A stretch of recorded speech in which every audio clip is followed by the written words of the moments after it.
Bonjour tout le monde, aujourd'hui on vous démontre un exemple de remise de plan pour quelqu'un qui est un sportif et qui veut augmenter ses performances. Donc, pour ceux qui n'ont pas vu la capsule précédente sur à quoi ressemble une évaluation pour un sportif, eh bien, je vous invite à aller la voir et après ça, voir ici qu'est-ce qu'on va faire pour une remise de plan en exemple. Donc, si on se fie à la capsule précédente, eh bien, on a regardé un exemple de quelqu'un qui est un coureur et qui veut augmenter ses performances à la course à pied. Donc, dans l'évaluation, on va faire la démonstration avec Annie.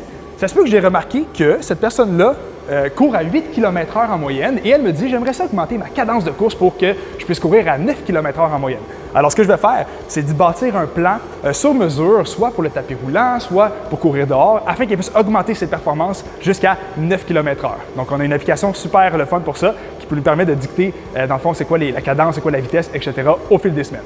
Aussi, ça se peut que j'ai noté dans mon évaluation que la personne a certaines faiblesses au niveau de certains groupes musculaires et aussi des petites faiblesses en stabilité. Donc, on sait que c'est super important d'avoir un bon équilibre quand on court parce qu'on est tout le temps en appui sur une jambe.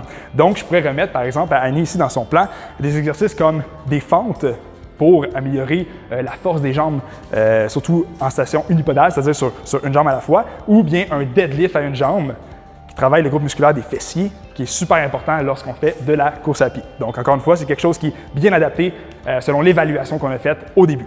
Après ça, on a eu un autre exemple, en fait, d'un joueur de football qui veut augmenter ses performances au bench press parce que c'est un test qu'ils font pour se qualifier dans leur équipe. Donc, moi, ce que j'ai noté dans l'évaluation, par exemple avec Annie, c'est qu'elle avait des petites faiblesses au niveau de certains groupes musculaires des épaules, de la stabilisation de ses épaules. Alors moi, je vais y remettre des exercices pour l'aider avec sa stabilisation d'épaule avant de faire le bench press.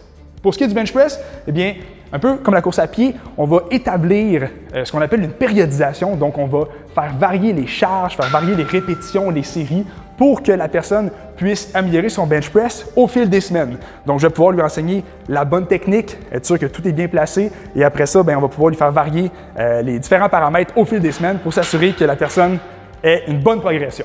Donc, toujours basé sur l'évaluation qu'on a faite.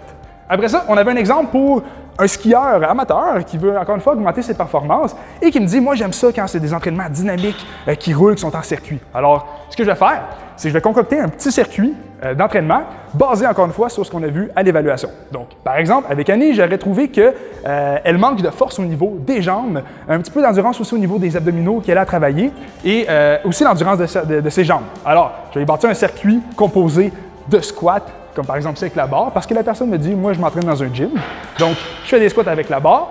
Je pourrais y faire après ça des sauts à une jambe, parce que aussi, j'aurais noté que dans l'évaluation, elle a besoin d'être capable de se stabiliser à une jambe lorsqu'elle fait du ski, parce qu'elle aime bien faire du ski de boss et d'aller dans les sous-bois.